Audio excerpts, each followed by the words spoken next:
Good morning, Sonny Hayes from Paranormal Investigation UK again. Today's date is the 17th of February 2022, and today we're looking at movie 387. Quick one on movie 386, which was an interesting one. This is cars, not cars really, but it would probably be the wrong word, cars. We had considerable amount of a debate on this particular capture, with one side thinking it's a motorcycle. Myself, and I've had help with this one of a friend in the Netherlands, Jan, who also looked at it, and we're more interested in the frequencies, and the frequencies do not stack up to say that it's a motorcycle. It's got to be something else. Of course, another suggestion has been the a lawnmower, but there were people that are quite strong in opinions with this and saying it's definitely a motorcycle. It's got to be close. I'm pretty confident it's close to the microphone source. So unless someone's been with a motorcycle in the ground floor, the first floor, it's unlikely. But it's one of those sort of things, and I think it's investigators that there are often differences of opinion, and you should never fall out over this one. And even myself, I'm not sure. I know what it is, and the reason why I'm been quite strong in my opinions that I don't believe it's a motorcycle. There are other people listening say I've heard it many times there. I think it is a motorcycle. That's not a problem. You just note it down, and it's not uncommon to have differences of opinion. It's part of the investigation process. It's not an issue. You get this as well with electronic voice phenomena, EVP. There's three of us, and when we listen to a particular sample, I don't think I can remember of a single occasion when all three of us have agreed on what we think may be being said. So that's a quick update on this one. We're now on to the 1st of September. This is movie 387. There are two aspects of this. One is the light that leads onto the top of the stairway. There is movement seen on a number of occasions over quite a few minutes: 23, 24, 27, 32, 35, 37, 40. Seems to have been for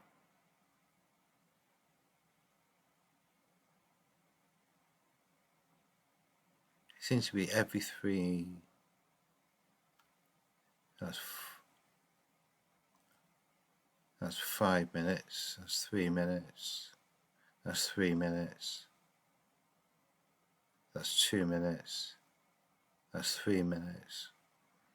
So there was nothing to be seen on the actual movie footage itself. The sensor lights obviously come on. I have tested this on a number of occasions. It's one that's actually wired into the electrical system. It's not on a battery. There is a battery backup, so there is major, so for example, fire, and the main electrical circuit goes down. The backup batteries still light up the sensor lights, so people can see and have got an escape route, but they're not battery operated as just a single battery. It's just as a backup. Never really caused any issues, and I think the problem I have with these devices is how much can we rely on them and what may trigger them. With something like because there's a window there, if something was to pass the window, say a bird, would that be enough to trigger it? The answer is that we simply don't know. So I think this is one of those events again that it's been a couple of weeks since we've had problems, and when we seem to get the sounds like coming on for no reason, because no human was around here. That's the cameras have been checked for that. You have a number. It's not just like a one-off event. They seem to be 6, 12, whatever, high numbers of them, and then nothing then for weeks on end. So I don't know, I'm just going to record that down anyway. The other one is this one, and what the owner's saying to me is that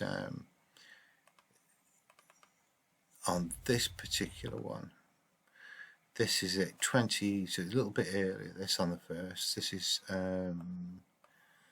1st September at just coming up to 9 o'clock at night. The actual centre light was a couple of hours later, just after 11 o'clock. So there is a couple of, just over 2.5 hours in between these events. This is the first one.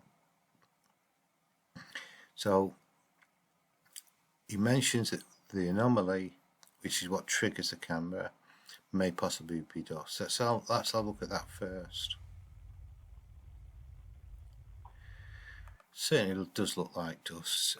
Those that are using Media Player, what you can do at the top, just click right, go to enhancements, and it's the play speed settings, and just turn it down to slow.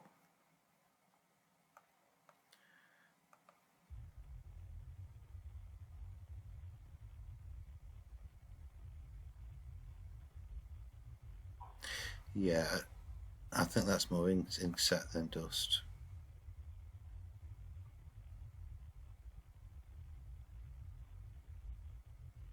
Okay,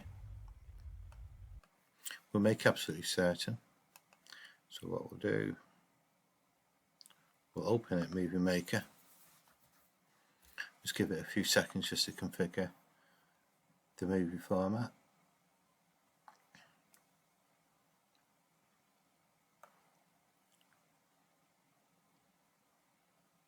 There it goes.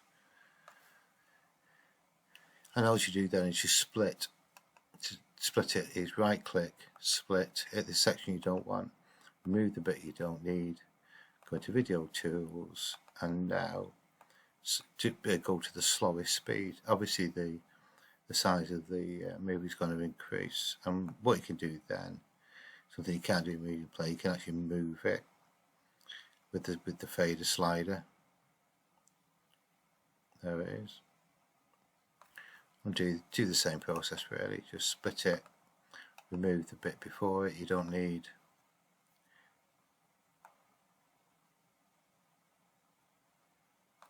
and get rid of that bit as well, that section.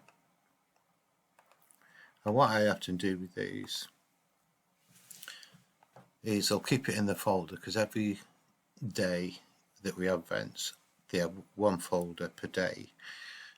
So they're very easy, and they're all named, for example, movie 386, 387 and so on. So they're quite easy to find, and when you map them to the YouTube videos, I can quickly, if someone say to me, I want to look at movie 387, the files on that, it takes me literally seconds to find them. So the process of recording and storing the evidence that you've got is critical to find it again later in case you do need it. And with this one I also have a dust and insect folder, and periodically I'll do a movie on another batch of confirmed dust or insects. So let's have a look at this one now, where I'm suggesting that this is insect. The reason why I say that is that it's the way of travel. Dust tends to be more circular. It may be slightly oval shape, but not almost like a square. Once you see the square, it tends to be insect based.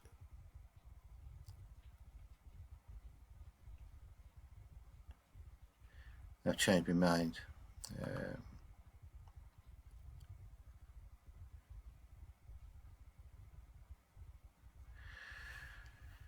It could be either. It could be either.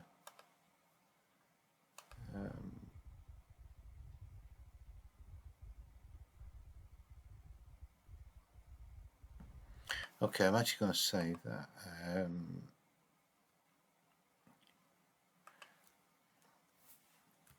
And you can call it dust or insect or something else.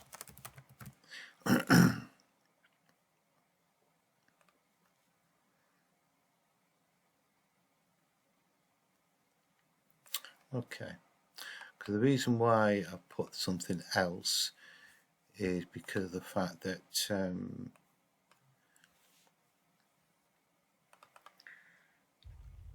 says you can hear a rap sound.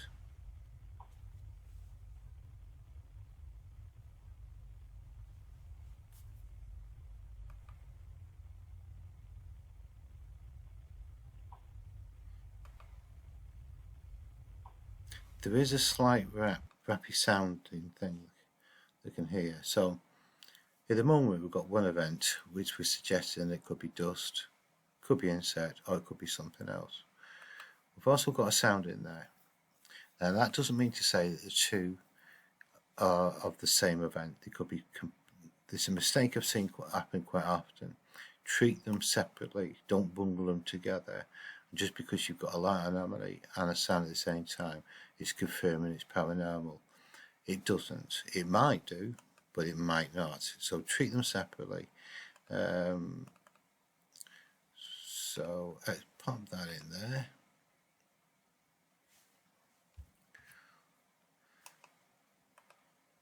You don't need there's nothing to be seen within it.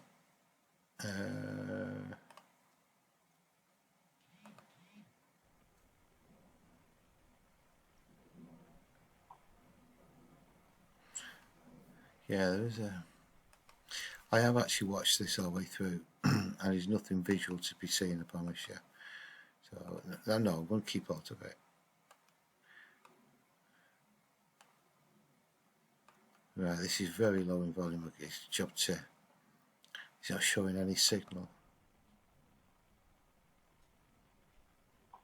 There. Just loop that. Again, the analyzer. And we're going to need amplification for this one. With confirming raps, most of them have been strong enough not to need amplification to get a frequency fix. I'll be absolutely stunned if this shows a frequency.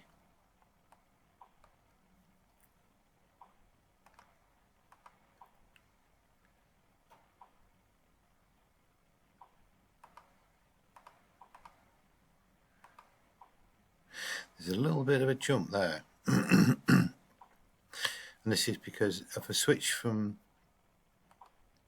real time to average, so rather than I prefer the average because it takes the frequency of the period. It jumps up because it's got a sudden blast of sound. So it's around about 800 hertz. So watch what happens. Just keep your eye on that little area there when I switch it to average.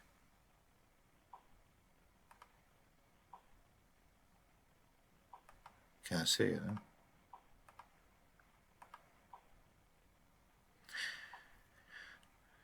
Okay, begin to turn it up. We should be able to see that just jump up. There we go.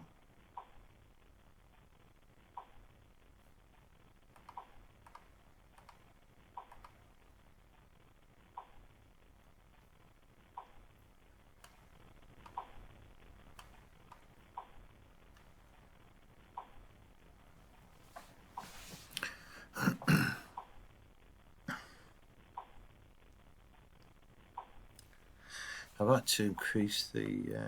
I hate using amplification with.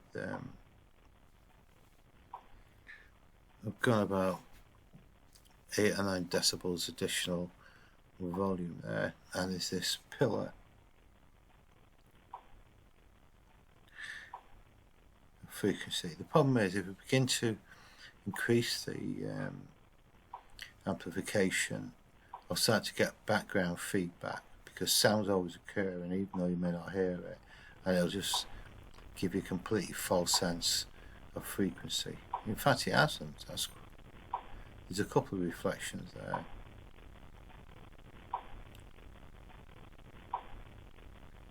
It does sound like a rap. I think the owner was right with that. He's heard enough of these.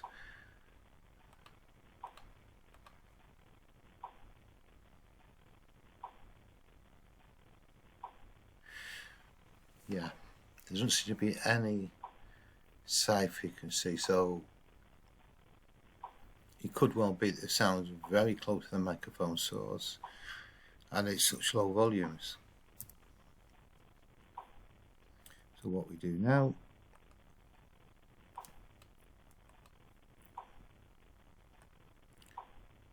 just take a screenshot of the frequency.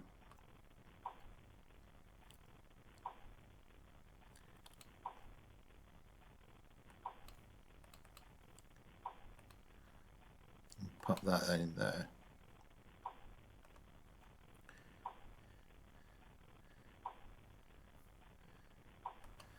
So if we want to, what we can do is you can watch it back, and I can turn it up a little higher actually.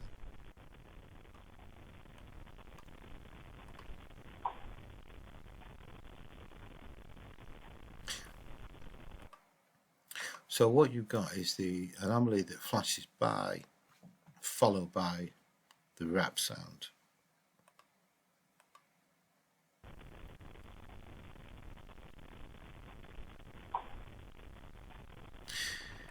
Almost practically at the same time.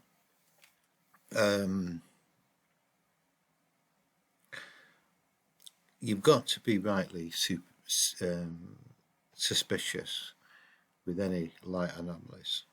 It's one of the reasons why we don't use the word spirit orb. It's just a light and it's an anomaly.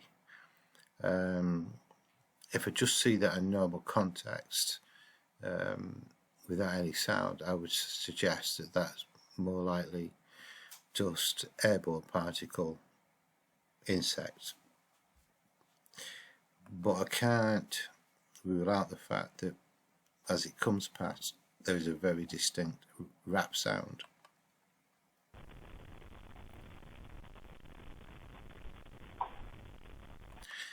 Is that a coincidence? Quite possible. Simple answer is we don't know.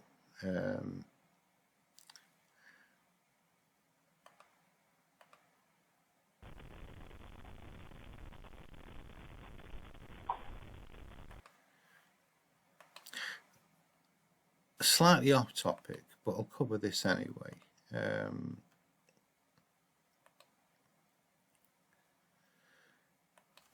I've been watching a guy I follow on YouTube,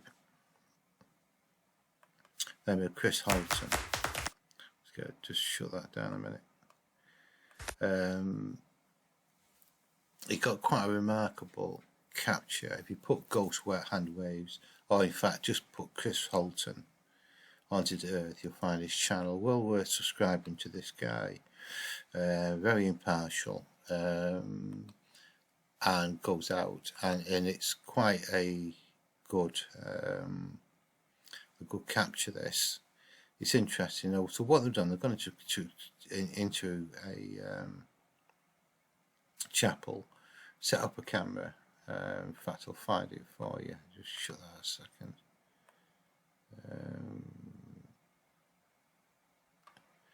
And what he's interested in is this here.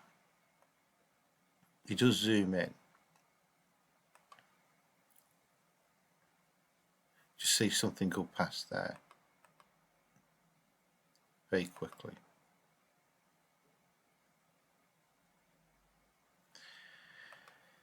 That in itself is intriguing.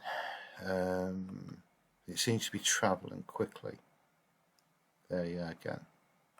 So it seems to be what Chris Holton's suggesting is his hand goes out and brings it forwards, sort of beckoning something to come in, and it does look that way. Let me go big screen for you.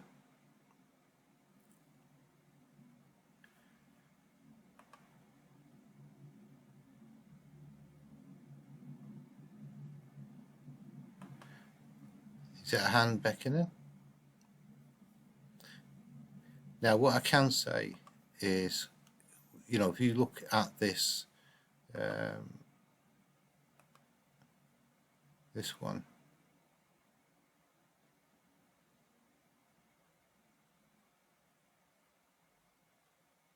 the anomaly that follows it there is not that too dissimilar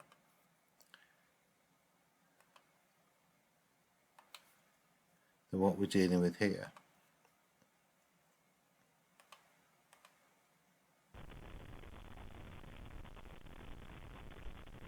That, although it's a little faster, but the sound. Chris Holton didn't get the sound, and we obviously haven't got the hand. Otherwise, that's a big clue. You've got a hand there, beckoning to go towards you. So, the paranormal is always about learning. There is a vast amounts of information there, which is free as well, on the great world of the internet. You've got to use it selectively, obviously, but when you're trying to form an opinion, you know, even something as dramatic as what Chris Holton took there, of the hand, which seems to be white, sort of moving. It's almost beckoning towards the doorway, and then this unexplained mass of light then passing through towards it at the same time is quite intriguing. It's still not 100% confirmation of the paranormal, but it does take you in that direction. So worthwhile subscribing to Chris Holton. He has some good investigative movies on there, often very impartial, very good with electronic voice phenomena. So if you've got an interest in EVP, Chris Holton is well worth watching for that basis. He also uses the SP7 Spirit Box and got some good results with it as well. So that's for today. The way that I'm going to write it up, I'm going to suggest that it's airborne anomaly particle, but there is a wrap. Because of the low volume of the wrap, I can't really be absolutely 100% certain it is a wrap because it's such low volume. What I need is a one without any amplification, and I see that tower of a frequency, then I've got it. It's certainly within that frequency. In fact, it's identical, it's just much lower in volume, that's all. So quite a long one, quite an interesting one, and one of those that you can use other information that you come across, such as the Chris Holton anomaly that he posted on YouTube a couple of days ago. Okay, see you soon. Bye.